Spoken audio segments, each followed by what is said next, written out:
This is from Biafra's Got Talent. We are letting Biafrans know the reason why we should remember those who gave their lives for us, those who died that we may live. You died to end my suffering. You died fighting for my freedom. Your blood is the seed of redemption. You are my inspiration. The deed no wrong with them, military shots at them. 67 to 70, we remember them. 2016, 38 May, memory still lives in our mind till today. Wonder why they refuse to publicize the genocide. The world media turn blind eyes to our plight. It's time to arise, land of the rising sun. Let's rise one more time, let's rise. Yo, we will never forget our fallen heroes. Those who gave their life for us. Onitsha massacre, Ipocha massacre, Aba massacre. We remember you. Alright. Tell them I got that day. Remember when me tell you say I got that day. Yeah, I remember that one that called us a Bruce Mero. But the way you go like a Papa Nuku. But then when we go, me tell you what I look on the Samiro. Me tell you what I day. For me the front and the rest of man, I tell you what I do. Me know that you come to tell them. I want to promise you something today. We must fight together, no retreat and no surrender. We must hold them down till the end of time. The most important thing is that we will restore Biafra. May your soul rest in peace. I look up to the sky with tears in my eyes. For other Biafrans, and for freedom had to die. We will never forget you as the days go by. You are always in my heart, you'll never be apart. They fought for our freedom. They died for our freedom. They fought the Nigerian soldiers in the war front without food, without guns, for our freedom, for our life, for our own good, for our children. We love them, our heroes. We want them. My heart bleeds when I saw them slain. Where will I be now if not then? They will remain indelible in my heart forever, forever, forever, and never, and never, and never. We serve in your plantation, and the way you paid us back with your bloody starvation. We play in our history that the death of my people is a mystery. No going back to get to a victory. I had a voice now call for vengeance. I never get bombed, I'ma blow like a vengeance. Yo, we will never forget our fallen heroes. Those who gave their life for us. Onitsha massacre, Ipocha massacre, Aba massacre. We remember you. Alright.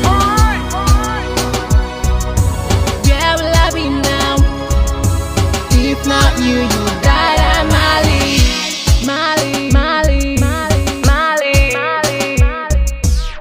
They were starved to death because of our freedom, and they paid the debt for our freedom. Flag high for those that died in the genocide, fighting for you and I.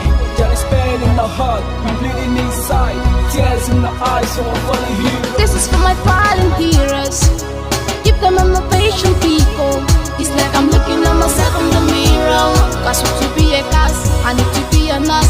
If we did not retire, They paid the ultimate price. They died for me, for the freedom of unborn child. We live for the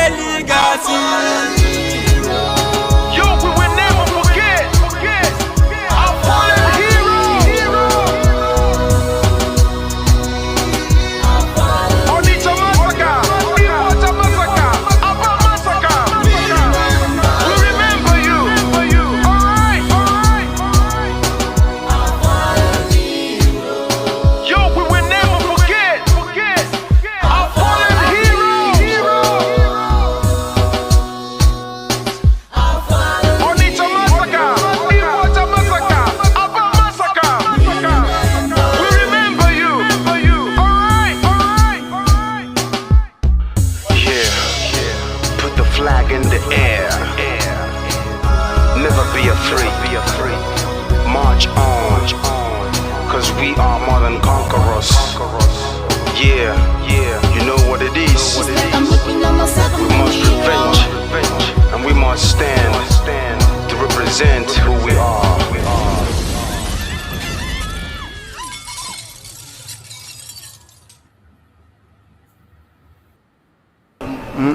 Akara m ihe mbe na-eme mbe si ma achọrọ ofu ukwu ehi ma nke ọzọ mụ achọrọ ihe niile.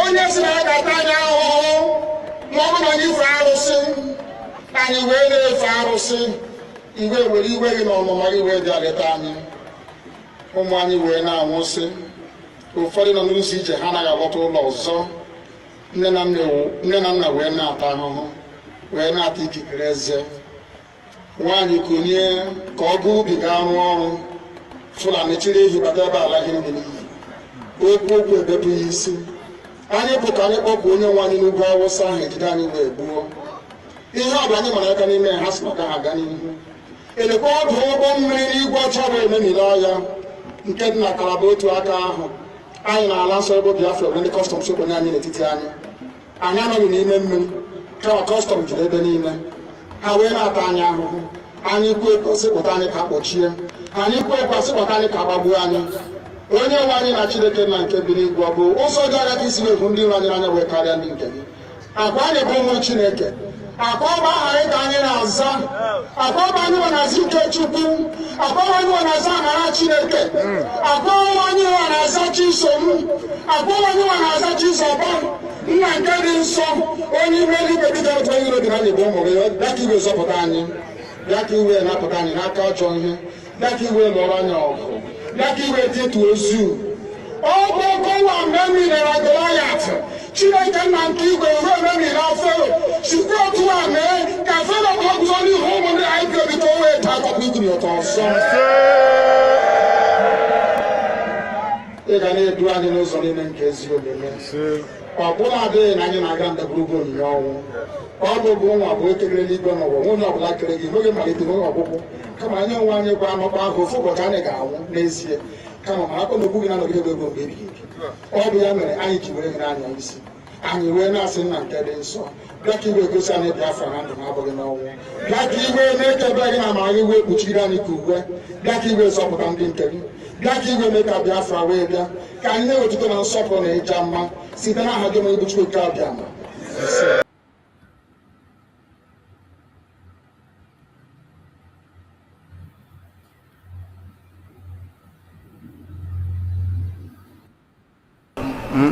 akara m ihe mbe na-eme mbe si ma achọrọ ofu ukwu ehi ma nke ọzọ mụ achọrọ ihe niile ma ụkwụ ya ma aka ya ma isi ya ma olu ya anyị ga-adọbiri wee pụọ na nke onwe anyị tighata azụ etu anyị nọ tupu ndị ọcha wee bịa ebe a nwa aha obodo ebe a nwe ndị mmadụ n'ime tupu nwa bekee si ebe o si hapụ obodo ya ọ bịa ebe a ọkpọrọ onye nke ọkpọrọ Okeke ọkpọrọ Okafọ dakata anyị isi ọ sị n'ụbọchị nke taa na anya aha anyị wusi Naijiria anyị na-aza aha na-enweghị omimi n'ime ya ihe ngwa gị gbasị biko kọwara m ihe Naijiria pụtara enwepụghị kọwara m ọmụa ga-aza aha osimiri ka osimiri ga-aza aha mụnwa n'ihi ihe anyị na-ekwuwu na ebe a rụgidere ụlọ a na ọ jọgburu onwe ya ọ dịghị mma Naijiria agaghị emekọtanwu ihe ọzọ ihe ọjọọ emego n'obodo a arụ emego egbugo ndị be anyị aka na-egbukwa anyị ndị Fulani wee chere na mabata be anyị ka na-egbukwa ndị be anyị ruo ụtụtụ echi a na-asị m na ọ ga-adị mma oge ọ na-ekwekwu ka nwee mmekọrịta bụ nke ndị iro kọ nke ndị ụmụnne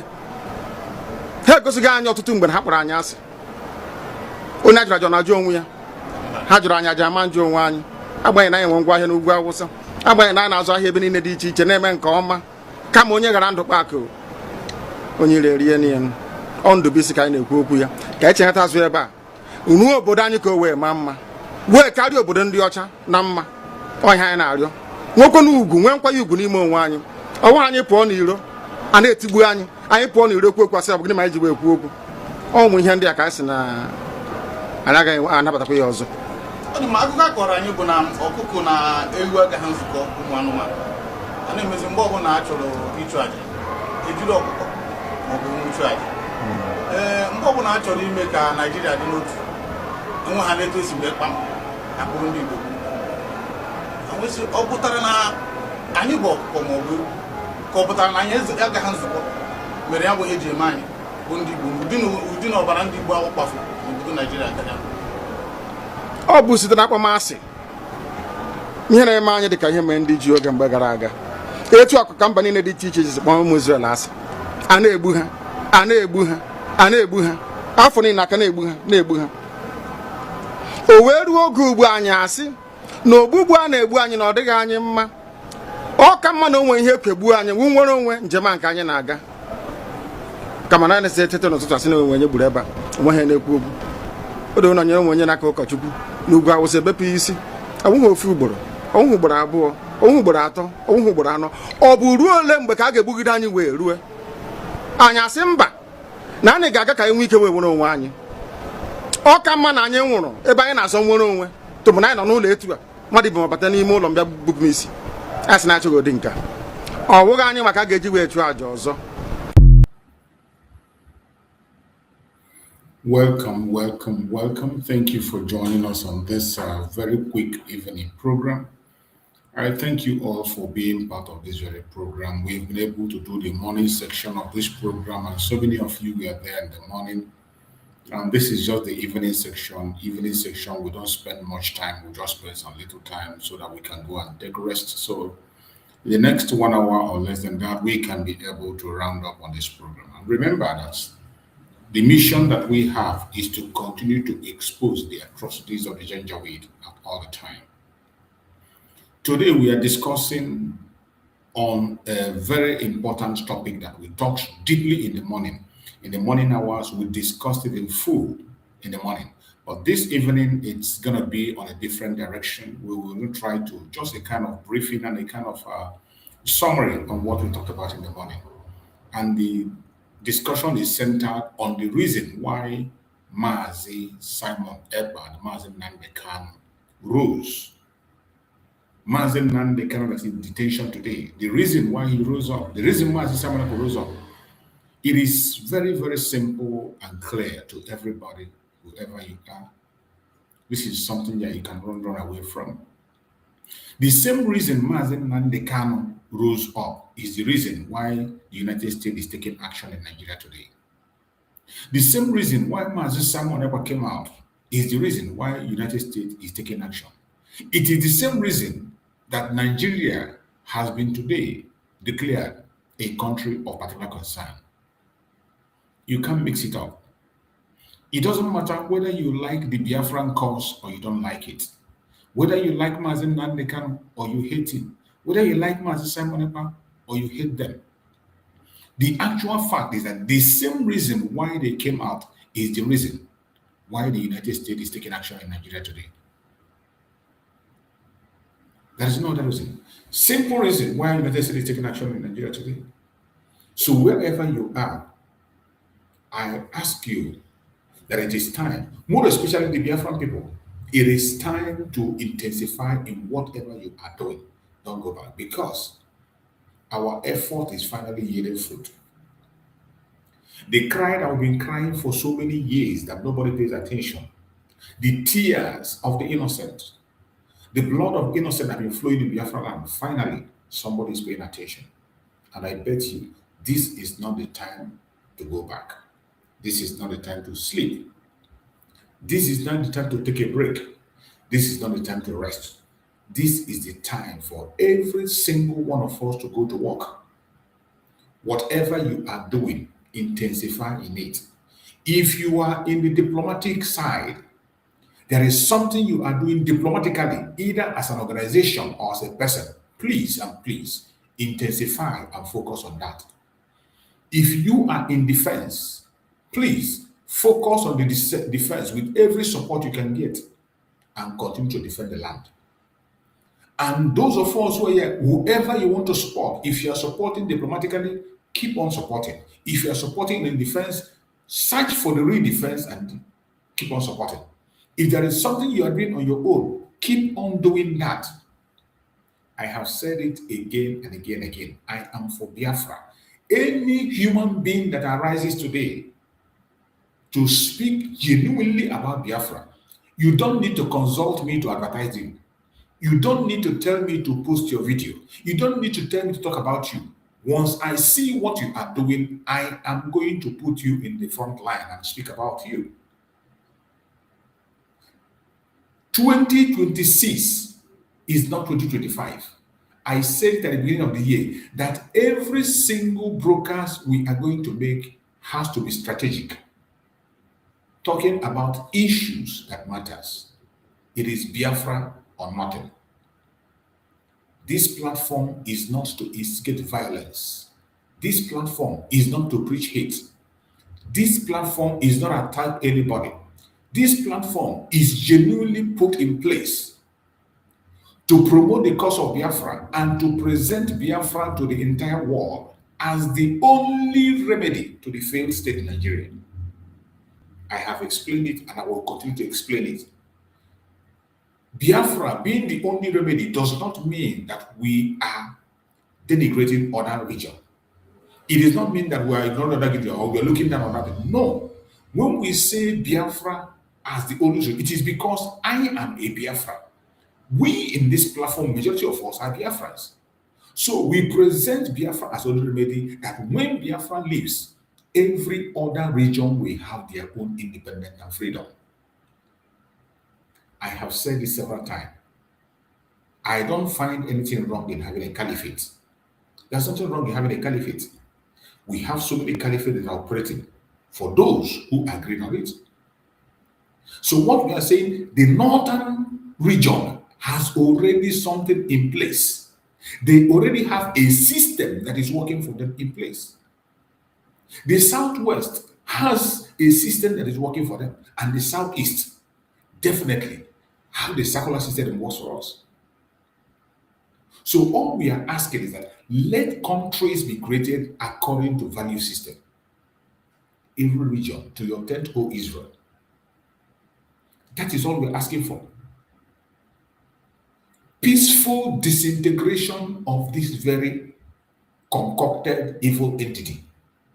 And I thank you that gradually we are getting there. Don't miss it up.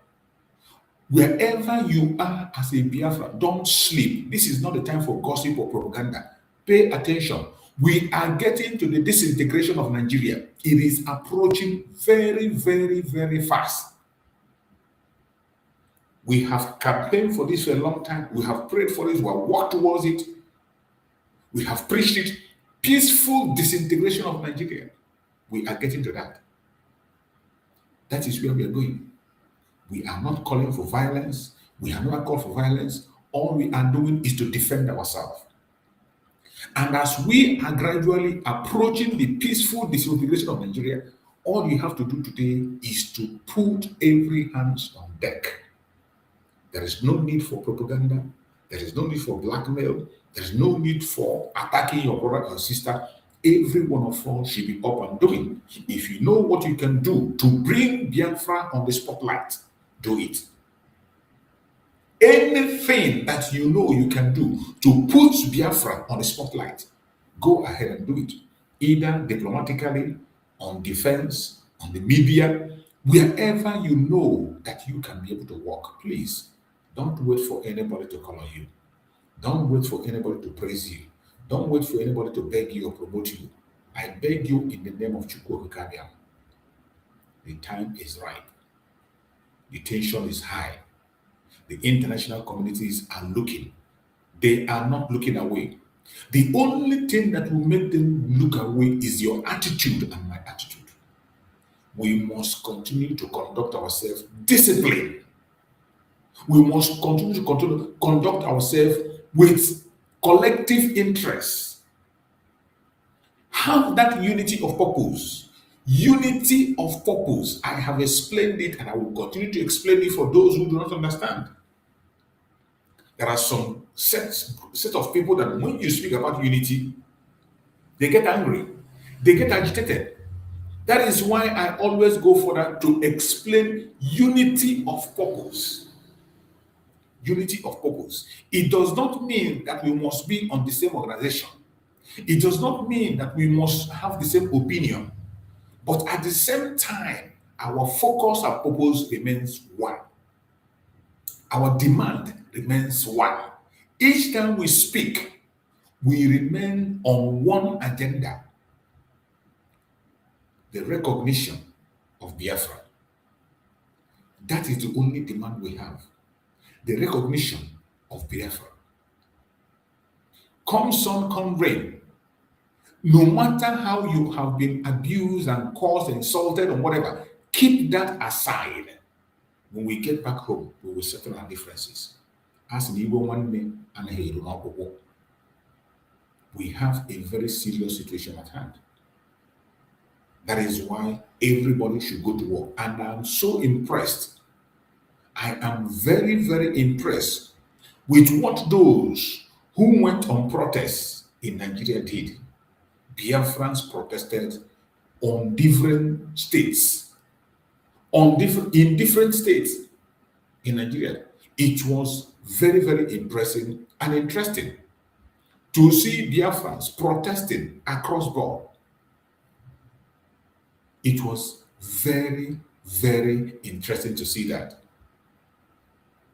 When I saw the video, very, very impressive. Biafrans protesting across board. So it was not just reported by us, their conventional media reported it. And I want us to listen and watch this. Putting Biafra on the spotlight wherever you are. As to be discussed for a possible conflict, complete third.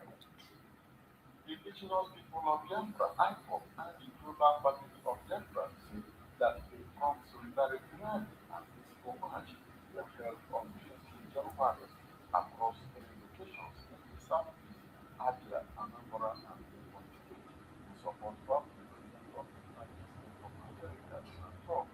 Youth, women, and elders came out in large numbers to peacefully demonstrate the solidarity and the remembrance of the people who were brutally killed that 8 years ago during the first inauguration of President Donald Trump, when Nigerian soldiers acting under the direct orders of the then ruling APC-led government opened fire on unarmed Biafran demonstrators. We are gathered in our number to demand the release of Mazi Nnamdi Kanu.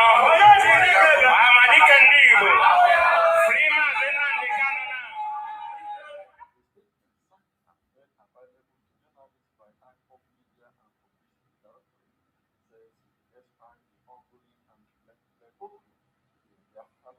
And the atmosphere of intimidation, persecution, and insecurity deliberately imposed on the southeast that Biafra continue to divide fear and oppression to attempt what truth. The people determined to be free cannot be permanently subdued. The result of Biafra to be as free people is the land of their ancestors and unbroken. During the peaceful rally, participants carried placards, banners, and photographs of Mazi Nnamdi Kanu and renewed their demand for immediate and non-constitutional release, insisting that his continued detention is a major catalyst to contention and instability. The rallying crowd also called for an independent inquiry into the Port Harcourt killings and wider worsening security damaging the southeast, stressing that truth, accountability, and justice are indispensable to peace. IPOP reiterates that all their activities remain peaceful and lawful, urging the security agencies to respect the fundamental right of citizens to peaceful assembly. They call on the international community to take urgent interest in the deteriorating human rights situation in the southeast of Nigeria. So you have just said it. This is what the IPOB, the Biafran people, did in Biafra land. It is impressive, demanding for the unconditional release of Mazi Nnamdi Kanu and also in solidarity with Donald Trump, remembering the people who were murdered during the time Donald Trump won his election. This is very important. Anything you can do to bring Biafra to the spotlight, continue to do it. I don't care where you belong. I don't care where you're coming from. I don't care the area you belong. It is very important. We are in a critical time. This critical time, we must position ourselves as those that are disciplined and know what they want. Call for referendum is not a call for war. Self-determination is a right supported by international law, African People's Rights Law, and Nigerian law itself. Don't allow anybody to bully you into fear that you begin to be afraid of your own freedom. If they succeed in making you to be afraid of your own freedom, you are doomed. You are finished. You must not allow anyone to bully you. You must not allow anybody to bully you in your own freedom. You must continue to exercise your freedom any day, any time, any moment, with any opportunity that you have. Do not allow anybody to bully you. They have done it for a very long time. One of the greatest instruments they are using is fear. One of the greatest instruments the Nigerian terrorist government is using is fear. They will put fear in you. You will be afraid to the extent that there are some Biafrans today that are even afraid of accepting who they are. Not just Biafra, there are some Igbo people that today they are ashamed to identify as Igbo. They are scared. They are so terrified to identify as Igbo. But I bet you all that is coming to an end. And I thank Chukwu for how everything is unfolded. By the special grace of Chukwu, we shall win this battle. At this time that the United States is focused on that, and also the state of Israel. The state of Israel is very serious about the situation of Nigeria. In fact, they are ready even to put their boot on the ground. This is a very interesting time. The state of Israel, they are not joking. We have seen several videos where the president of Israel, Netanyahu, have made a statement and he never missed word. Each time he comes to talk, he doesn't miss word. That is why you should know that something is coming. And I would like us to watch one of his current. I think it's our common Judeo-Christian civilization battle. And I think we have to engage in that battle as forcefully, with as much resolution as we engage the other 7 fronts. I think it affects not only Israel, it affects America, it affects our alliance, it affects the future of Western civilization. And I don't think I'm exaggerating one bit. And everyone in my delegation, we feel that this is a theater that has to be engaged with great force. Who's to engage in us in this? It's us, it's you, and us. And we have to, we have to be, I think we have to stand up and be counted. They have to hear our voice. There are some people who believe that, that faith should be silent and terrorism should be understood. No. Faith should speak its voice and terrorism should be confronted, not understood, confronted and defeated. That is what we're engaged in right now. So I want you to know that I spoke with President Trump yesterday. I said this publicly too. I see the battle against us and the battle against our Judeo-Christian tradition basically being waged around the globe. And it's waged primarily by 2 forces, radical Shiite Islam and radical Sunni Islam. That means the axis that is led by Iran, much battered, admittedly, but still there, and the axis, the Sunni axis, led by the Muslim Brotherhood, which permeates everything. They go to Europe, they go to the United States, they go to Africa, Nigeria. And we are conscious of the fact that Christians are being persecuted across the Middle East, in Syria, in Lebanon, in Nigeria, in Turkey, and beyond. And we're also aware of the fact, as you are, that one country protects the Christian community, enables it to grow, defends it, and make sure that it thrives, and that country is Israel. There is. I want you to pay attention where he mentioned Judeo-Christian. When you hear the president of Israel mention Judeo-Christian, Judeo-Christian you have in Nigeria is the Biafran people. Don't miss up. The Judeo-Christian people we have in Nigeria are the Biafran people. Some of us, you are still expecting when they will open mouth and say Biafra. Biafra is political, very, very political, and they are being careful to mention it. But I bet you it will be mentioned in this year 2026 by the special grace of Geopolitical. Biafra will be mentioned in this year 2026 by the special grace of Geopolitical.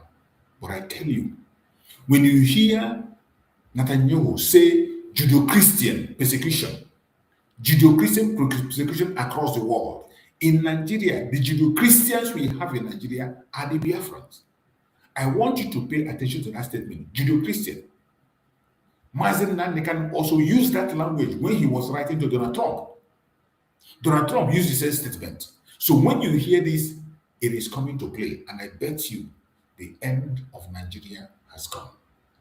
Let's listen to him. The United States, they go to Africa, Nigeria. And we are conscious of the fact that Christians are being persecuted across the Middle East, in Syria, in Lebanon, in Nigeria, in Turkey, and beyond. And also aware of the fact, as you are, that one country protects the Christian community, enables it to grow, defends it, and makes sure that it thrives. And that country is Israel. There is no other. And we are joining an effort to have basically a United Nations of countries that support Christian communities around the world, beleaguered communities who deserve our help. Just as you're helping us, we want to help back, and we're capable of doing that. In Africa with Intel, in the Middle East with a lot of needs that I won't itemize each one. But this is what our agenda is. It's the main part of our agenda, and it's going to continue with greater force and greater might in this coming year. I want to use this opportunity to wish you all, well, it's kind of late for a Merry Christmas, but a belated Happy Christmas, and not a belated, and on time, a Happy New Year.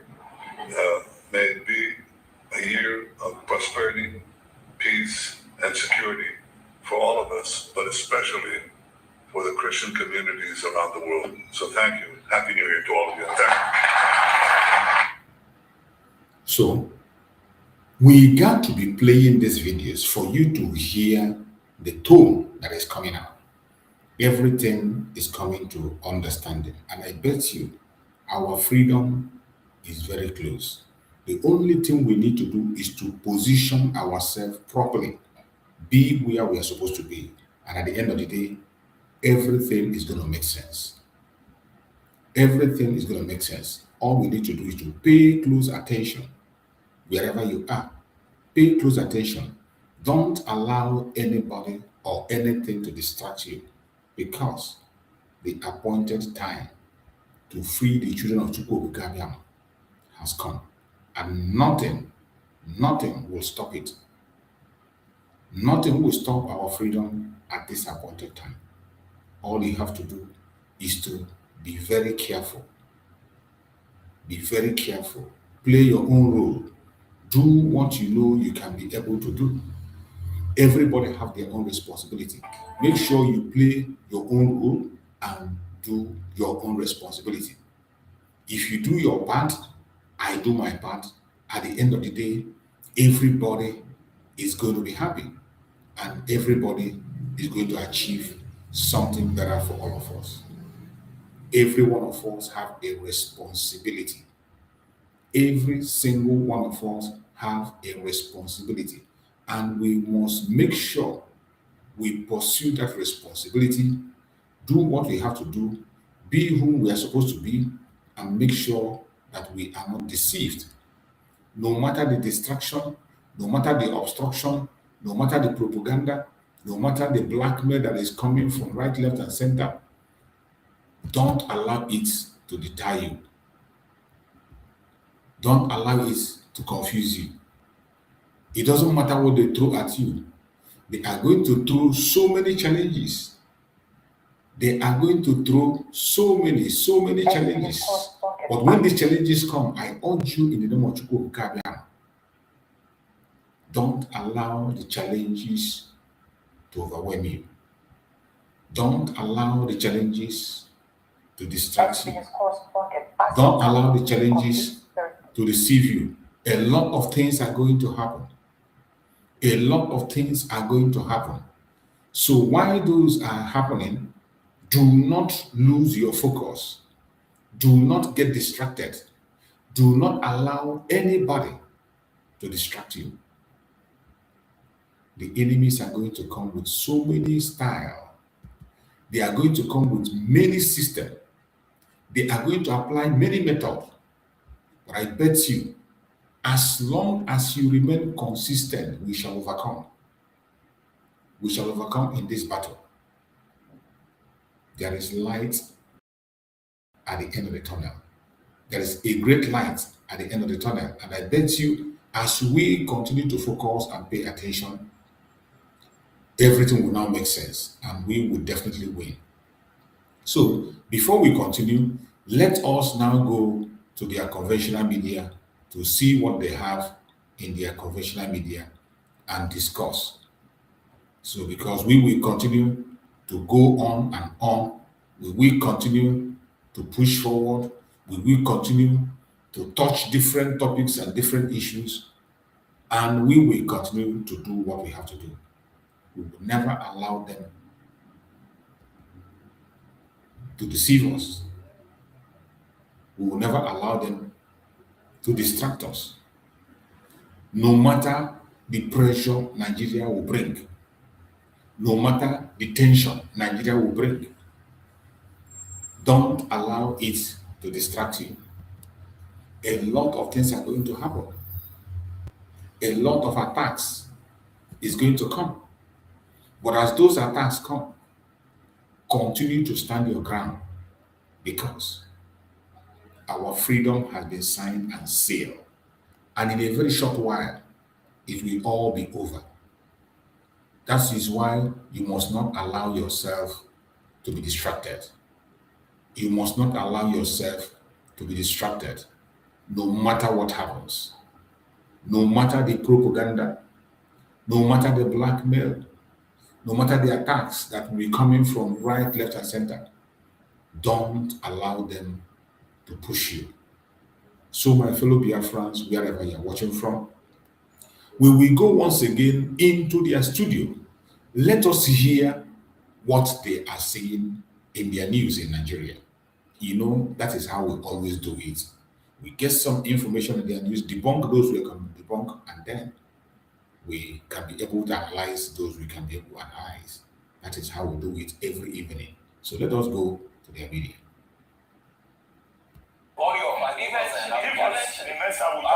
Let's see. Even me, I want to see. Good morning to you, Fine. Good morning, Fine, thank you. Good morning to you, viewers. Let me tell you what's happening around the world.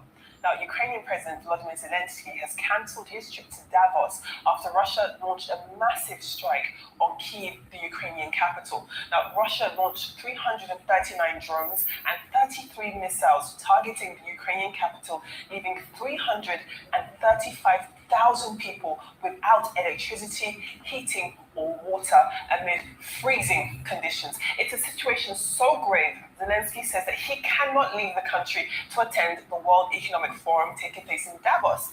But Zelensky has made an exception. He says that he'll go to Davos if a meeting with US President Donald Trump is scheduled. Now, Zelensky also says that both Ukraine and the United States are close to agreeing a prosperity package. But 4 years of war later, he does insist that Trump can still do more to pressure Russia into stopping. This is the idiots who are pushing Trump to go to war with Russia. These idiots, they are using the Europe, using him. The British are using him. You go here when you haven't seen nothing yet. Manipulating him. Trump have made every effort to bring peace between these idiots and the Russians. They don't want to accept. Now, you are now seeing it clearly that Trump don't have your time. You will beg until when you are serious. The fighting. Moving on now. The Chagos Islands are back in the geopolitical spotlight, and that's following criticism from US President Donald Trump, which has reopened the debate over one of Britain's most controversial colonial legacies. To be clear, the United Kingdom will press ahead with plans to hand the Chagos Islands back to Mauritius, despite Donald Trump calling it an act of great stupidity and saying it was among the reasons that he wants to take over Greenland. Let's take a look at how we got here. Now, firstly, let's see where Chagos Islands are. Now, the Chagos archipelago is essentially a collection of a lot of islands now, and it lies in the Indian Ocean off the coast of Africa, and it has been administered by the United Kingdom since the 1960s. But Mauritius, just below here, has long argued that the islands were unlawfully detached from its own territory before independence from the United Kingdom. Now, between the late 1960s and early 1970s, Britain forcibly removed around 2,000 Chagosians from the islands. You can see some of the native population on the far end of the screen there.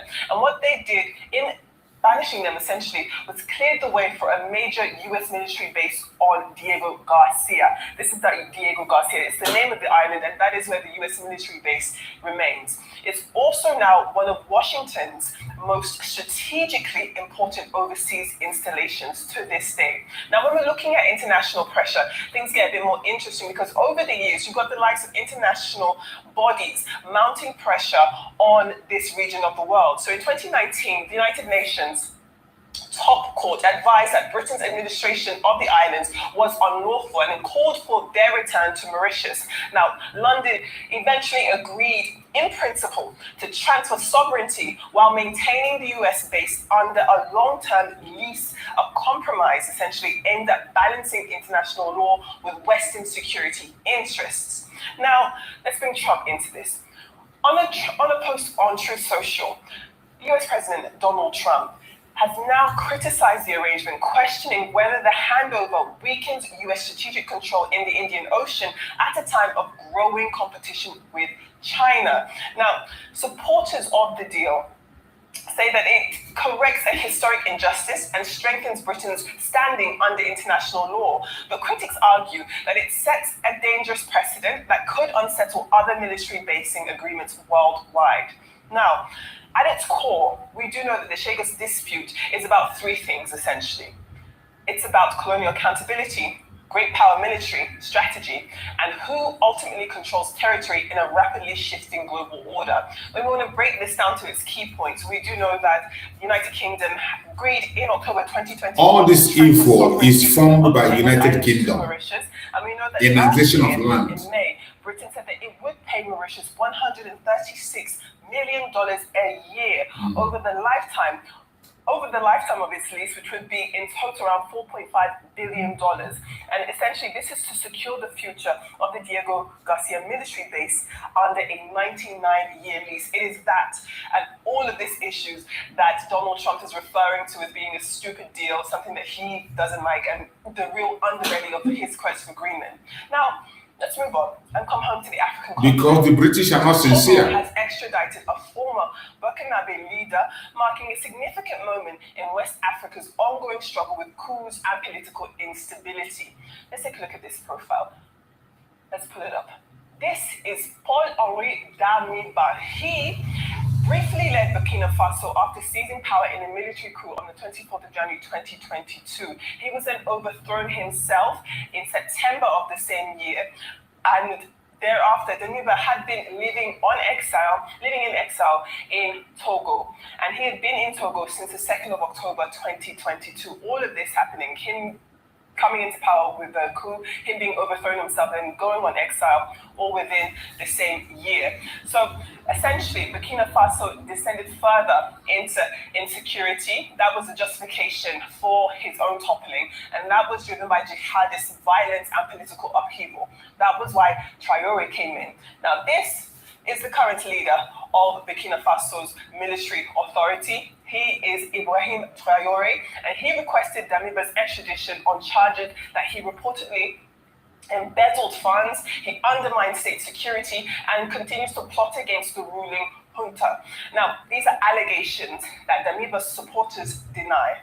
But Togo's decision to hand him over does signal a shift when we're looking at West Africa. Now, in recent years, several West African countries have been accused of quietly hosting ousted leaders when they are taking over, when they have been overthrown. And you can see in our graphic here, a lot of different regions across West Africa had been vulnerable to coups over the years. Now, behind the political scenes, there are accusations that other African leaders are harboring these people, and it continues to encourage it. Now, the extradition call comes amid broader regional pressure to curb the cycle of coups that has swept across the Sahel region, which is what we see in red here, affecting Mali, Niger, and Burkina Faso itself. Now, supporters of Damiba's extradition say that it does reinforce accountability, essentially that this is a good thing, and it continues to discourage military takeovers. But critics warn that it could deepen political rivalries and expose former leaders to retaliatory justice rather than fair trial standards. Now, for West Africa, the case underscores a growing tension between stability, justice, and the unresolved question of how to manage transitions of power in an era of repeated coups. So, a lot happening around the world as always. Let's move on to our newspaper headlines. As ever, we begin with the front page of This Day. And This Day does lead with reports that the Nigerian military says sustained operations in the Niger Delta have eliminated pipeline vandalism for over a year. It continues to boost crude oil production to a level of about 2.2 million barrels per day. In addition to that, This Day also reports that former Vice President Atiku Abubakar has urged his supporters to stop attacking Peter Obi, to pressure opposition, to essentially he wants them to stop so that it can bring together the opposition more united as he wants. Now, this is as the APC's Buni-led committee moves to resolve internal conflicts within that party, while Umar Ado says that Obi can only secure the ADC presidential ticket in 2027 if Atiku himself steps down. We'll have to see what happens. Let's move on to the New Telegraph this morning. The New Telegraph is also looking at more politics. On the front cover, we can see that there are reports that the PDP has sold its own 2027 presidential ticket to the South, saying that former President Goodluck Jonathan and other Southern members are free to contest. The Vanguard this morning reports that Nigerians spent $1.73 billion on foreign education and health services in the first half of 2025. That's a 19% increase year on year and the highest in 4 years. This is despite the Naira's sharp depreciation and rising inflation. Clearly, many Nigerians are still having confidence gaps in the country's education system. Let's move on to the Daily Independent. The Daily Independent reports that Nigeria's rising debt profile has pushed the government to consider asset sales and balance sheet restructuring. That's with CFG Advisory.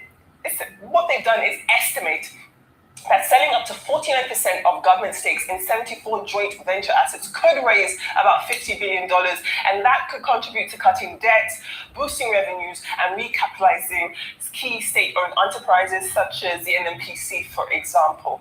Well, the Punch stays with the federal government and reports of Nigeria's plans to raise 900 billion naira through the reopening essentially, of 3 federal bonds in its January 26 auction. That's going to double its January 2025 borrowing target of 450 billion naira. Now, the auction is scheduled for the 26th of January. Also on the front page of the Punch reports that the former Attorney General Abubakar Malami is facing intense investigation by the Department of State Services, the DSS, after being arrested shortly after his release from Kuje Correctional Center. Malami, who was granted bail in a money laundering case involving 8.7 billion naira, is now facing probes for alleged terrorism financing and possession of arms. So very serious stuff there. Take a look at the Daily Sun. We're taking a look at this Kaduna update. Now, a community in Kaduna has released the names of 117 worshippers allegedly abducted during church services. And that clearly stands in the face of what the police and government had been denying. So clearly, there are people missing. And moving on to our foreign papers, let's take a look at the Daily Telegraph. The Daily Telegraph has Donald Trump. He has told the UK Prime Minister Keir Starmer that he needs to straighten out the UK and observe that he and France's Emmanuel Macron, well, essentially they both get a little bit rough, he said, when he's not around, because, you know, he's their daddy, clearly. Now, his remarks come as Britain's rift with the White House over Chagos Islands and Greenland continues to intensify. The Guardian this morning reports that European leaders have lined up on Tuesday to condemn Donald Trump's new colonialism as US president, said that there was no going back on his aim of taking hold of Greenland. After weeks of threats from Mr. Trump, Emmanuel Macron, who himself was donning sunglasses due to, I heard, well, like I said, that, you know, there was a burst blood vessel. Some other reports said that there was some sort of eye condition, but that's why he's got his sunglasses on. And he went on to say that he preferred respect to bullies. Then we have the Daily Mail. Spy chiefs in the United Kingdom have accused the UK Prime Minister of giving up Britain's national security in exchange for a better trading relationship with China. That's after plans for a Chinese super embassy in London were approved.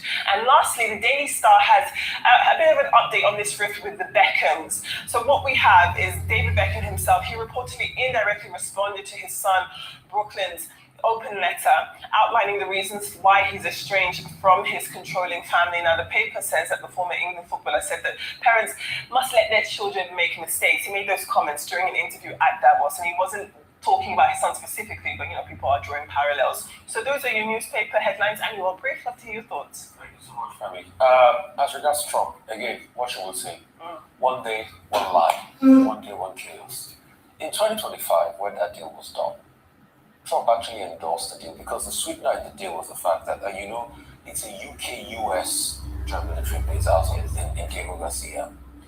They were happy about it as long as they kept that base. The priority for them was the base. They had no problems. Now that because he didn't win the Nobel Prize, he's been griping. I think he probably needs Dr. Mayer's gripe water or something. He's been griping so hard, and he remembers the Chagos and says, oh, it was a stupid deal. After all the international bodies, like you said, UNCLOS in 2019 ruled against the UK. I mean, there have been other rulings against the UK as regards that. In fact, about three different rulings as regards the UK, the ICJ, and all of that. Your hatred for Trump will kill you one day. Then, because of that, Britain decided to do what was right. And what is right? Justice and accountability. They should do what is right in Nigeria. The likes of Kelly Badenoch. Why don't they do something that is right in your country, Nigeria? I'm sorry, I can't stand the hypocrisy of right-wingers. The same Kelly Badenoch fails to add in a Hippocratic rant in supporting Trump about this Chagos great stupidity talk. And I think the great stupidity is on the part of the likes of Trump and Kelly Badenoch on this, is the fact that it was a conservative government that started the negotiation. It was Rishi's government that started the negotiation as regards Diego Garcia. Did she forget? Does that make any difference? Somebody can make a mistake and realize the mistake and then switch off. She wasn't in charge then. Let us continue the line of hypocrisy.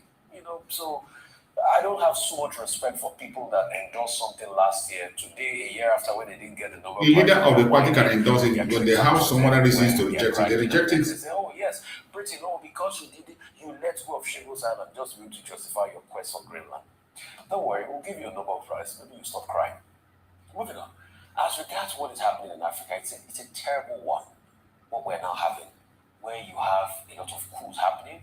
We are back to the era of coup and coup plotters and all of that.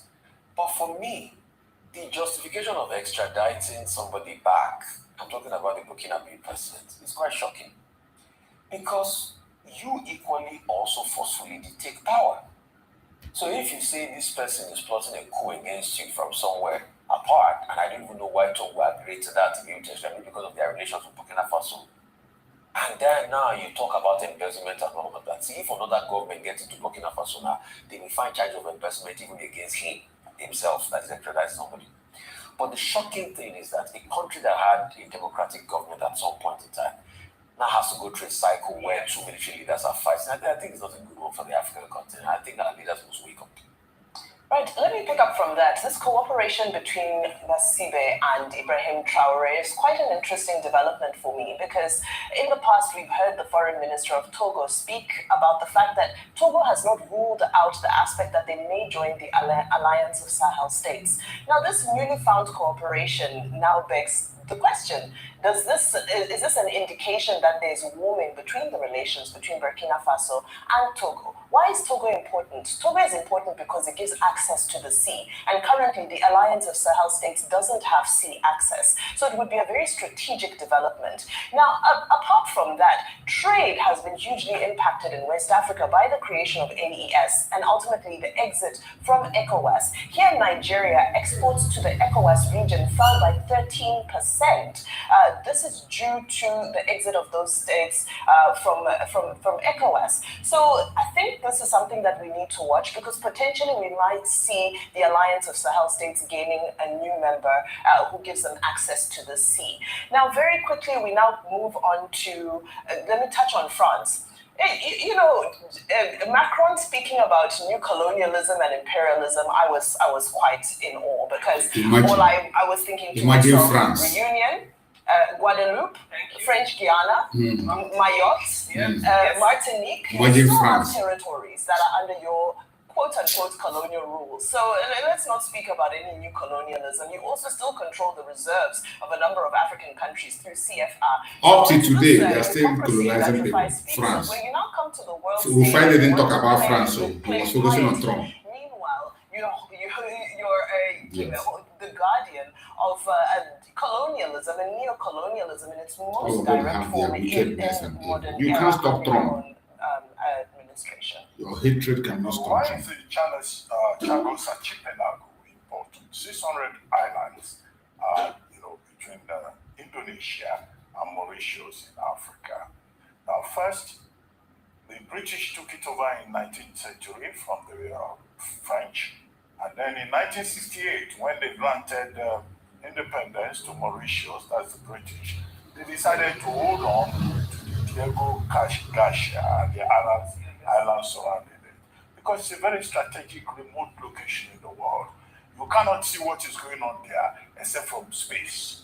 So it's a very secretive space. Then in 1970, the British then allowed, through some form of alliance, the US to join it to set up a military base in that place. And the military base, of course, they built it up within 10 years. So very secure. And they've used that base for operations in Iraq, in Afghanistan, and in other parts of the world in a secretive manner. And then, of course, the Chagosians protested two levels. One, the Chagosians said they were expelled to Mauritius, to Seychelles, and also to Mauritius without their consent. So you have, the Chagosian nationalism tribe. And then you also have Mauritius, of course, going to the ICJ in 2018 and even before then. So a series of court decisions that said England, the UK must give the land back.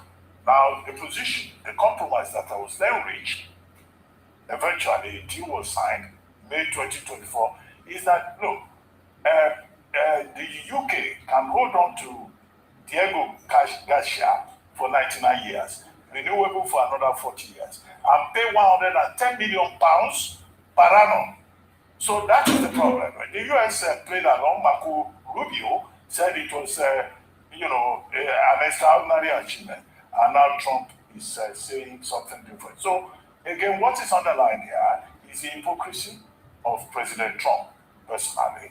But Chagosians have also come off to say, well, we were never consulted. And Kenny Bednar says, this was a wrong policy priority. But there is going to be in the House of Commons and the House of Lords what is called ping pong, going back and forth to work out the wordings. So you are also likely to see more drama going ahead.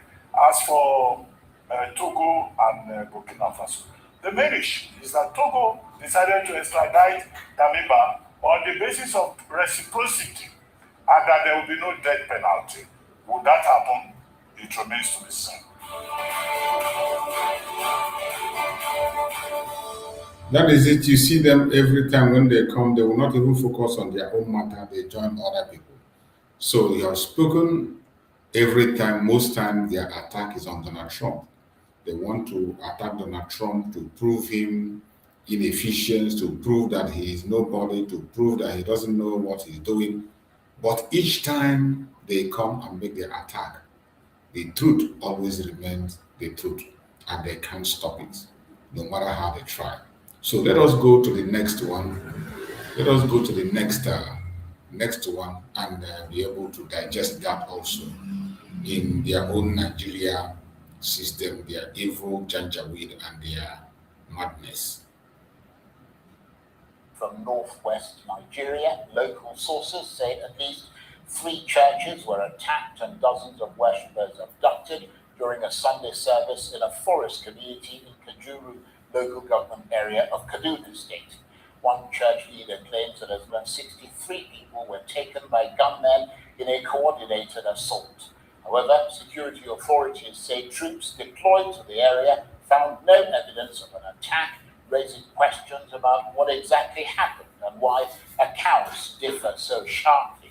The area has previously experienced sustained violence, with the Nigerian army saying it has intensified security operations there in recent months. As communities express fear and uncertainty, the focus now turns to verification, accountability, and the wider challenge of protecting civilians in regions where insecurity has become a recurring feature of daily life. So who do we believe, and how do we verify the truth in a region where communication is at best patchy? For more on this, I'm joined now in the studio by the chairman of the Christian Association of Nigeria in the 19 northern states on the Federal Capital Territory of Abuja, Pastor Joseph John Hyatt. Thank you very much indeed for coming in. And thank you for having me. Good evening to all Nigerians. So, competing narratives here. We have claims of mass abductions and official denials. Let's start with your version. The Christian Association of Nigeria says 3 churches were attacked during worship and worshippers abducted in that Kajuru local government area in Kaduna State. What verifiable information do you have that confirms that this attack took place? Thank you very much. I think Nigerians need to know that this association called Christian Association or Fellowship of Christians in Nigeria is an association that is highly connected and work together. We operate from the national, the region, the states, local governments, and at the local government they operate at the world level.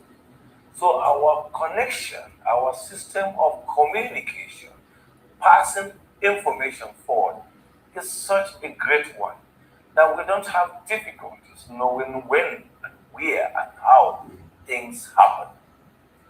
As someone who has served as Kaduna State Secretary for long and later the chairman of CAN in Kaduna State, and then I am currently serving for the northern region, I have this connect and relationship across the entire system. So once anything happens, there will be a communication. Currently, there's a chairman of CAN in Kaduna State. Unfortunately, on the day this event, the unfortunate incident happened, he was out of the country, but he just arrived this evening. So when he was out, the practice is that they will send him a message and copy me. And the message came to my phone at 2:56 p.m. telling me that unverified numbers of worshippers were taken in this and that church, Cherubim and Seraphim 1 and Cherubim and Seraphim 2, which sometimes is called Bishara, Cherubim and Seraphim, and then Haske, Cherubim and Seraphim in the same town, and there's a nearby local Ekpa church. Well, because we didn't know the number of people taken, they further sent another message to say, look, the people came and shut up the entire church and then paraded them to walk on straight line into the bush. That was just what happened. Since nobody was there and the chairman of CAN for the local government did not live there, and there was already fear at the time the unfortunate incident happened, no one could verify who or what exactly happened. The next morning, we kept that and we were praying and just alert areas that we need to alert. So the information first came to you on Sunday? On Sunday, right? 2:56. The next day you're talking about the next day, on Monday, right. I think the first group that broke out the news outside the public is Sahara reporters. We tried to find out how did they come about it, but we realized that one of our chaps posted it on his Facebook because it happened. So it's not like it's some friend stories or some cook-up stories. So he posted it on Facebook. And that's why Sahara reported what she did as a breaking news. With Sahara breaking news, everywhere was loose. Calls left, right, and center asking questions. Is that true? What really? What is the figure? And all these things. I remember that I put a call across again to the chairman of Khan in that local government, Reverend Kaura Enoch, and he now responded and said, Pastor, I have sent this to you since morning. And I said, oh, I didn't see it. But somehow I realized that it actually got hooked. It was the moment we spoke, then the message came in. I know more than 5 million called. We're not ready to talk about it. Because we wanted to be sure these things are handled in such a way that we'll understand. See, some good things have happened in Kaduna in the last 1 week. And we were also avoiding the situation that we would truncate those good things. The release of 2 pastors, Reverend Edie and one Reverend Enoch, who went for a wedding in Niger State and where they were kidnapped. The Niger State SSS got them rescued and brought them back on Sunday evening. And I personally received them. It was aired on your media on Monday. And then the also release of the wife of late Venerable Achi and her daughter, whom have been in captivity since October last year, and the Venerable was killed. So we have some few things going on, and we have this situation. We're trying to be sure we manage it and manage it with maturity. But when the pressure became much, we say, yes, something did happen. Right. And this is the number, because we say sometimes numbers can be misleading. We are trying to be sure to ascertain. And that's why we're careful to talk about numbers. Right, but eventually, some of you or one of you spoke of up to 160. No, I did. I think some of these stories are very clear. I did. I think one of the reasons why you are seeing figures flying today is because in the communication yesterday, in order to refute the story, there was a claim that, okay, if it's really happening, show us the name. And before 5 a.m., the names were already flying everywhere. So how many were? See, a lot of people were kidnapped. That's the truth about it. Right. So what we still keep discussing with government and security agencies is that let's not debate too much about number. Let's focus about where people kidnapped. Yes. Yeah, but you have to know the number in order to yes. The know numbers how to we also read earlier actually is a clear cut of the number. 160. Yeah, because some have to escape and return. So these are the issues we keep trying. Right. So at what point, I don't mean to interrupt you, but we've got to move on. At what point did you report the incident to the security agencies? See, the moment the incident happened, security agencies were informed. I think that's why we were a little bit worried and angry. How could security agents be informed and only to come out later and deny? How could security agencies even send a signal about this, which they know they do, and only to come out and say? So, you see, our very hardworking governor may probably have gotten the wrong information from them. Right. But they're ordinarily supposed to tell me, yes, we got this information. But the security authorities say they, according to their statement, that they visited the area and found no evidence of an attack. So why is your account so different from that of the security? That's the most unfortunate statement coming from them. And I really sympathize with people who is making effort to make things work and just have such statements coming from people who can feel that we have a clear information about this. Let's do something. But to say it never happened. I've asked questions several. I've even asked them, how did you come about even saying those things? I'll give you one example. The council chairman who came to say he was there, he was the first to even give us the figure. So we are also shocked to hear him publicly say he didn't know about it. He was the first to come there and give us the right figure because we didn't even have a figure. So you see, so many things happen. That's why we just realized that there was hiding the truth all the time. Either by them, they hide the truth. And then unfortunately to the Security Council, and which fell probably they know better. But there is something that has given the foundation of our the fear of the US. That the Christian Association have a fantastic network. Before I will ever set a word, I have more than enough evidence to prove that that story is true. So we have done that for decades and have never failed. There is nothing which we will fail even on this. Are you then suggesting that the security forces are mistaken or that they are withholding information? Let me take the mistake. If I accuse them of withholding, it will be bad for their image. But if I accuse them of mistaking, we have possibility of dialogue to understand what went wrong. So we will then begin to discuss, because there's something about security men. When things are right, they are your friends. When things are bad, you are angry at them. So since you still have another day to still need them and they will need you every day, so let's mind the kind of language we speak to them. Yeah, that's but remind them that sensitive issues like this must be thorough and must not be treated with kid. Right. You're absolutely right there. But let me put it this way to you. You said this happened on Sunday and you informed the authorities on Sunday. Subsequent to this, to that sort of information that you passed on to them, have you formally engaged them? You know, the Kaduna State government, the federal security agencies, since those reports emerged? And what are they telling you now? I can two days since it happened. And I can happily tell Nigerians that I've had engagements with the security throughout this process, and over an hour ago, we are all on the same page. This unfortunate incident happened. Innocent Nigerians were taken away from their church. There is no longer debate about it. So when you say you're on the same page, you mean they've now acknowledged it? If they have not done to the public Nigerians, they've acknowledged us as Christian leaders. I wasn't alone. I had conversation with them, including the chairman. So they now acknowledge that there was something. Right. People were taking, and they did give us a promise. But we will go after them. Right. Did they wonder why you went public first? No. We actually didn't. Thank you for asking this question. We didn't actually go public first. I did give a background here that the first group to ever go public was Sahara reporters. Right. Not me, not any kind of official. So you were reacting to kind of official. Right. The fact is that for us, when Sahara went public, we were put in a box because everybody is asking us, hey, what happened? And now, how do you start? You see how bad it is in Nigeria that they are even hiding you just have to, as I've said to some people, that you see, this is when something happens, you can't even say it. Test of honesty. What kind of a country is that? Imagine the families of these people kidnapped. You go out there to say they were never kidnapped. Yeah, how would they feel? Terror. What would they take? And these are the errors we believe should be corrected in the future because it's like playing on their sensitivity. We should know that in the local community, there's a level you can suppress whatever thing you want to do about them.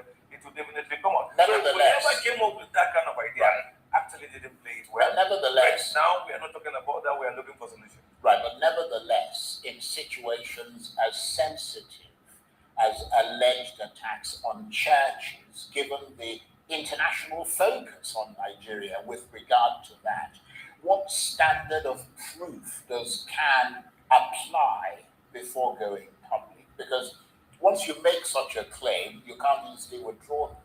But if truly you make a claim and realize that the claims were false, you should be man enough to stand up and say, yesterday I told you that so number of Christians were kidnapped, but we realized we were misinformed. We should be that. Look, this is where we have problem with leadership.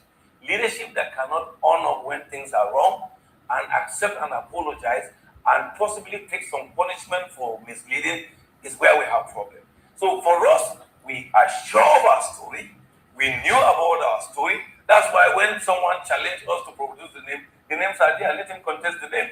We didn't just produce the name.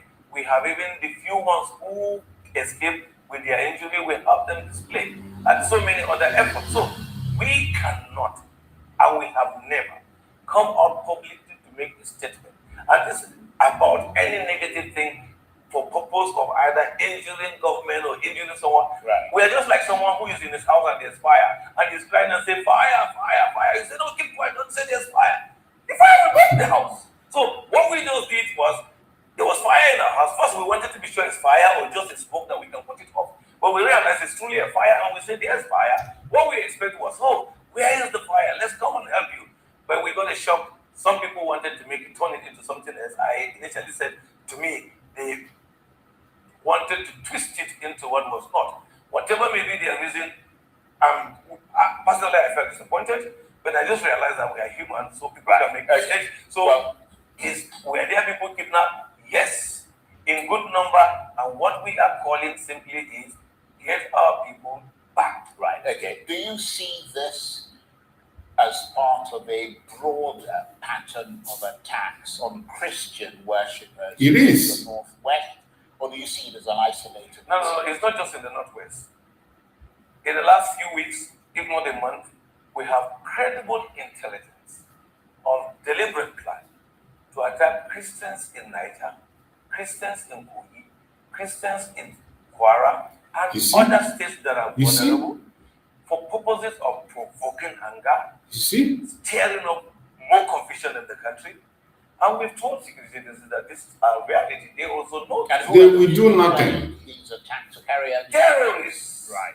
Terrorists. I think Nigerians must know that the issue of terrorism is not an issue that we're supposed to get confused. I understand that, but terrorists are out to torment this country. Terrorists are out to further create confusion. Yeah, but the reason I ask you this is because the impression that we're getting, and correct me if I am wrong, is that these Christians who were, or these people who were in the church, who were abducted from the Kajuru local government, were abducted by bandits, because from what we understand, some of them were actually released to go and scout for money.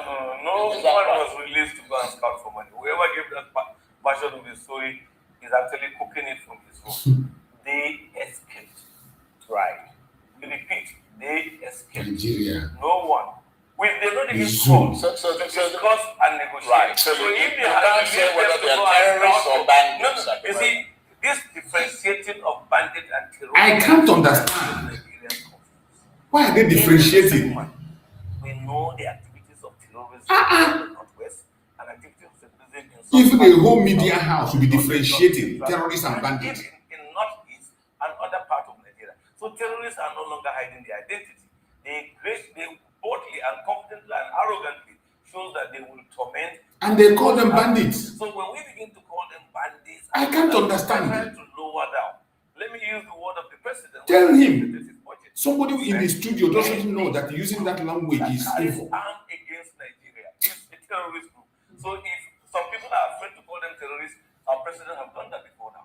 So calling any group I can't understand. to take away our people in church, bandits, is like playing down a serious way. Exactly, that is what the whole media is doing. For ransom. Yeah, but no, even if they have ideological reasons, then they might be slightly different. Terrorists do ask for ransom. I wonder. Their demand may be more than bandits ask. So these ones are not yet asked before you this country, Nigeria, is the president himself understood that those who are causing Nigerians mayhem are terrorists.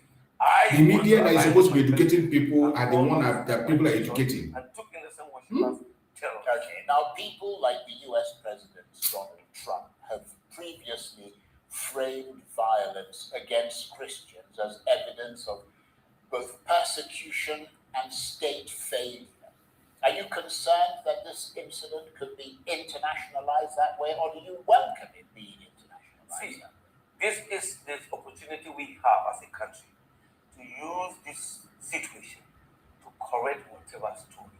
And that's why I became disappointed that the earlier denial. Because this situation... That is their system now. They will always deny. That we have learned to show... Fake country with false information.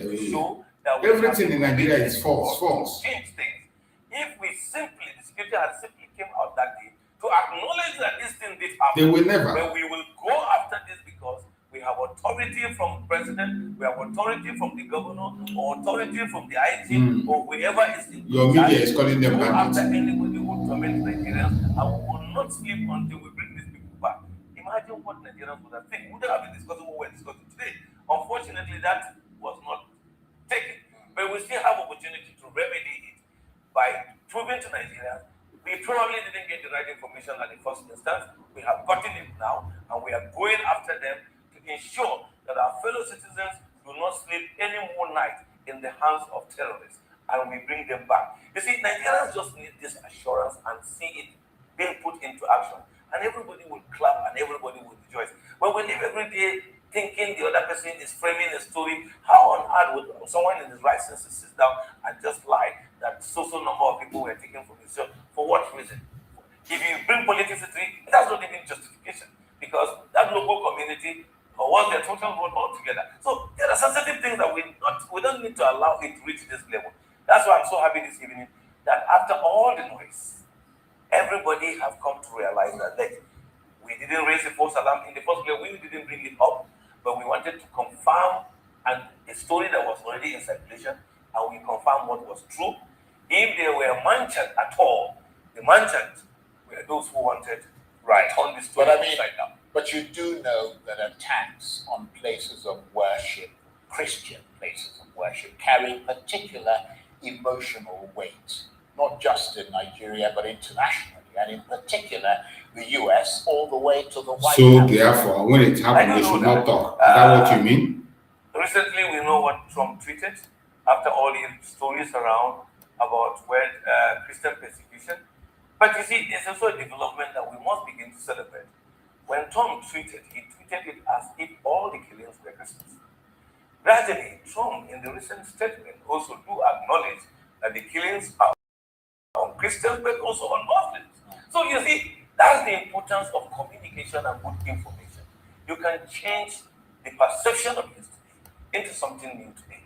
And our leaders must learn to carry citizens along and be open in their communication with citizens so that they will get information. See, what we know and what we see is far more than what the IG of Nigeria thinks he knows and he sees. I've ever shared this in your studio that many years ago when I was county chairman of Kaduna State, and this kidnapping was rampant, and I called pastors to a meeting, gathered data from them, and I say, within this period, so number of pastors have been kidnapped, so number of church members have been kidnapped, and this is the amount of ransom paid. The then commissioner of police in Kaduna State, who never wanted such information, was angry and invited me to his office. Some of my men went with him. He was not even polite to listen to us. Arrogantly, he was shouting on us and passing orders. At the end of the day, one of the policemen, like Amelia, stood up and said, Oga, these people are closer to the grassroots.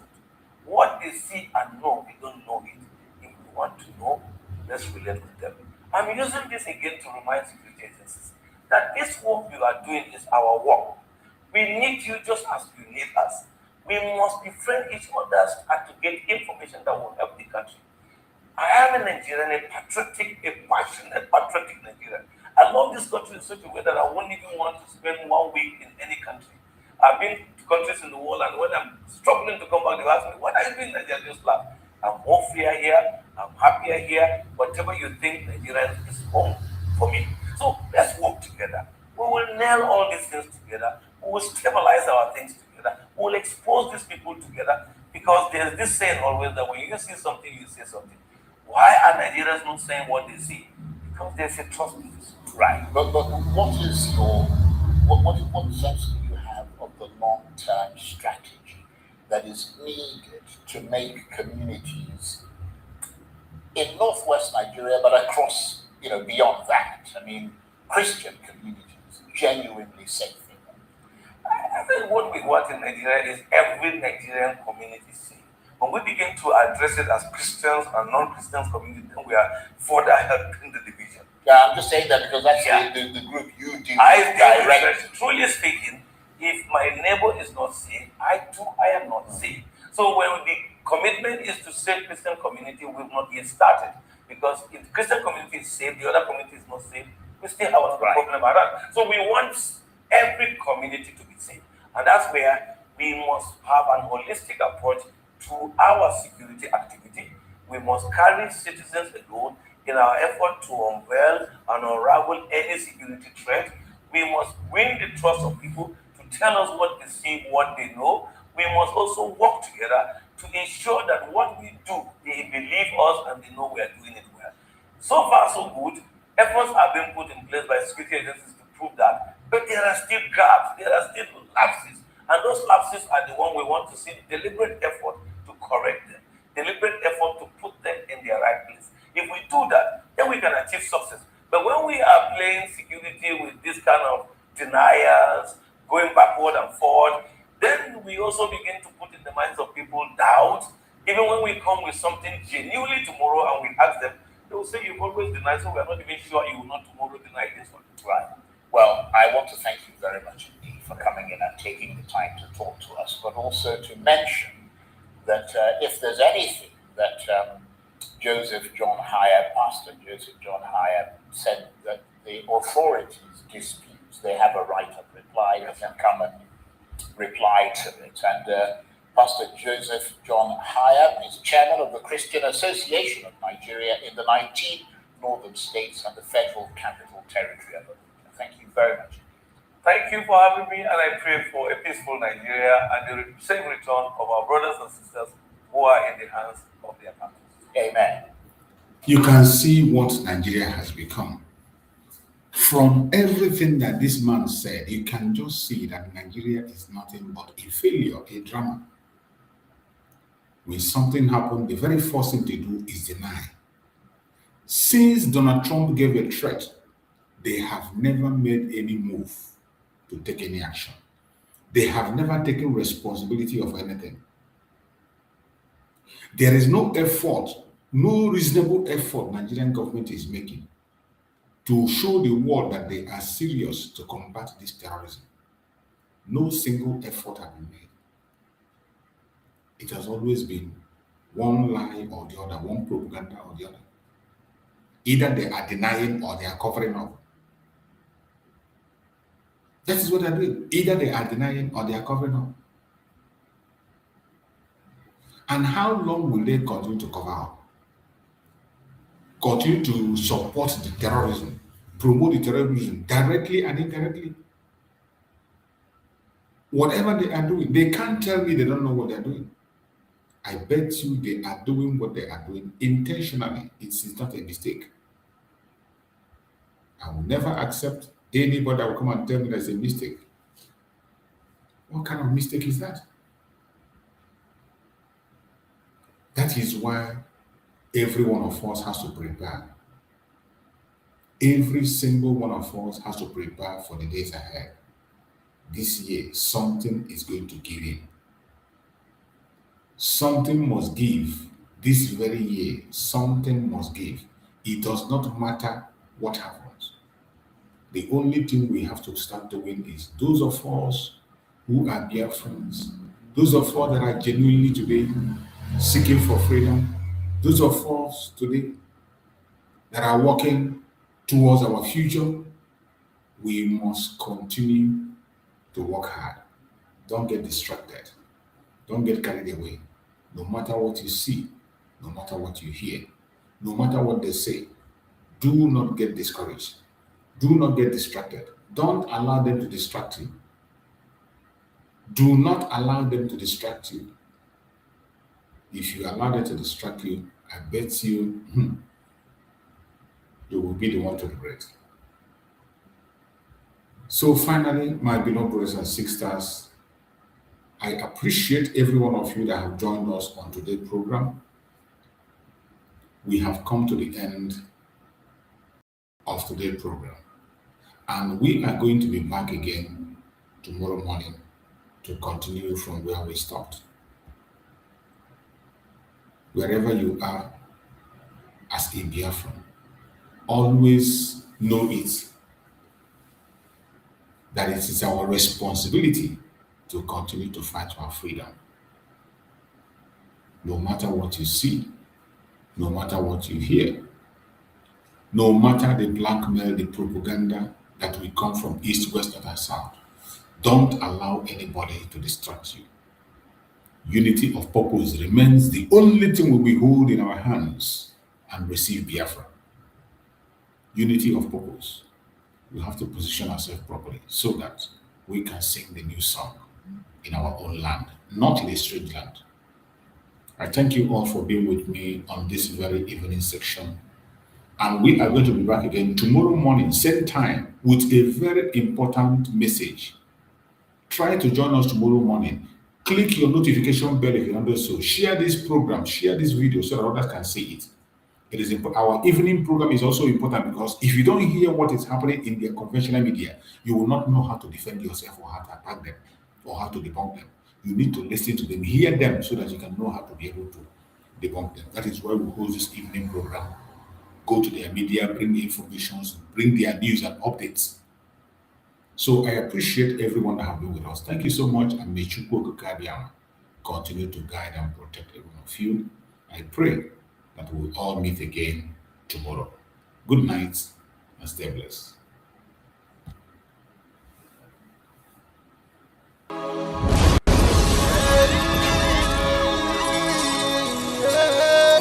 This is from Biafra's Got Talent. We are letting Biafrans know the reason why we should remember those who gave their lives for us, those who died, that we may live. You died to end my suffering. You died fighting for my freedom. Your blood is the seed of redemption. You are my inspiration. The deed no wrong, but them military shots at them. 67 to 70, we remember them. 2016, 38 May, memory still lives in our mind till today. Wonder why they refuse to publicize the genocide. The world media turn blind eyes to our plight. It's time to arise, land of the rising sun. Let's rise one more time, let's rise. Yo, we will never forget our fallen heroes, those who gave their life for us. Onitsha massacre, Ipocha massacre, Aba massacre. We remember you. Alright. Tell them I touched me, oh. Remember when me tell you say I touched me, oh. Yeah, I remember that one that called us a Bruce Mero. But the way you go like a papa nuku. But them they were bonito. Me tell you what I look pandi, what pandi samiro. Me tell you what I did. For me that one and the rest of man I tell you what I am. Me never give up. Me tell them heroes, I want to promise you something today. We must fight together, no retreat and no surrender. We must hold them down till the end of time. The most important thing is that we will restore Biafra. May your soul rest in peace. And I look up to the sky with tears in my eye for other Biafrans and for freedom had to die. We will never forget you as the days go by. You are always in my heart, will never be apart. They fought for our freedom, they died for our freedom. They fought the Nigerian soldiers in the war front, without food, without guns, for our freedom, for our life, for our own good, for our children. We love them, our heroes, we want them. My heart bleeds when I saw them slain. Where will I be now if not then? They will remain indelible in my heart forever, forever, forever, and ever, and ever, and ever. We serve in your plantation, and the way you paid us back with your bloody starvation. We play in our history that the death of my people is a mystery. No going back till we get to a victory. I had a voice now call for vengeance. I never get bombed, I'ma blow like a vengeance. Yo, we will never forget our fallen heroes, those who gave their life for us. Onitsha massacre, Ipocha massacre, Aba massacre. We remember you. Alright. Where will I be now? If not you, you died at Mali.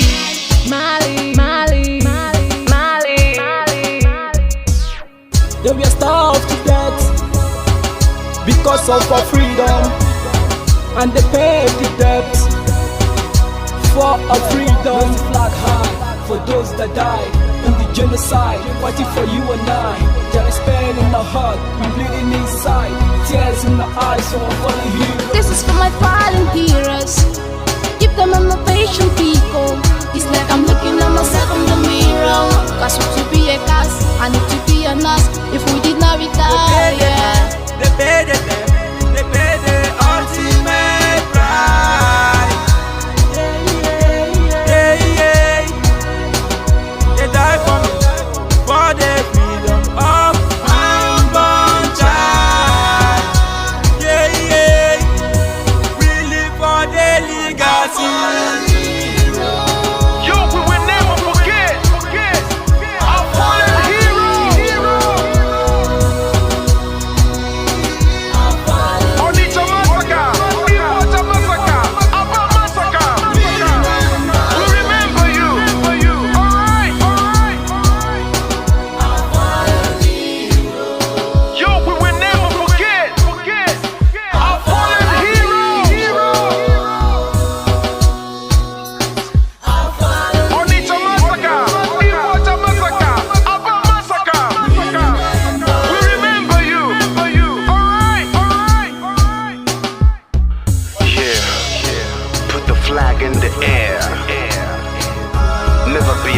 be a free. March on, cause we are more than conquerors.